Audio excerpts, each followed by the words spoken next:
राज ठाकरे जर मवियासोबत येऊ इच्छित असतील तर त्यांना कॉमन अजेंड्यावर काम करावं लागेल. मनसेला त्यांच्या आक्रमकतेला काहीसा लगाम घालावा लागेल अशी प्रतिक्रिया राष्ट्रवादी शरदचंद्र पवार पक्षाचे आमदार रोहित पवार यांनी दिली आहे. सोबतच आघाडीबाबतचा निर्णय हा वरिष्ठ पातळीवर होईल असंही त्यांनी सांगितलंय.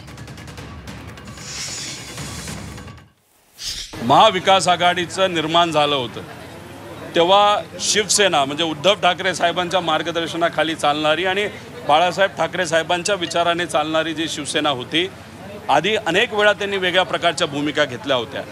काँग्रेस आणि राष्ट्रवादी समविचारी होते, पण जेव्हा महाविकास आघाडी फॉर्म झाली होती, निर्माण झाली होती, तेव्हा आम्ही कॉमन अजेंडेवर चालत होतो.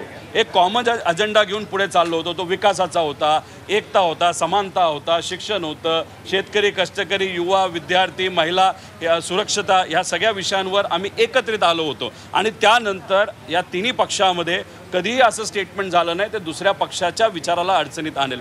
त्यामुळे आता राज ठाकरे साहेब जर उद्धव ठाकरे साहेबांबरोबर येत असतील आणि महाविकास आघाडीचा जर ते एक सदस्य बनण्याचा विचार करत असतील तर मग कॉमन अजेंडा त्यांनासुद्धा लागू होतो. तेव्हा त्या ठिकाणी द्वेष, मारामारी हे जे काही विषय असतील ते कदाचित त्यांना मागा ठेवून मराठी लोकांची अस्मिता, महाराष्ट्राची अस्मिता, विकास या मुद्द्यावर आपल्याला एकत्रित लढावं लागेल.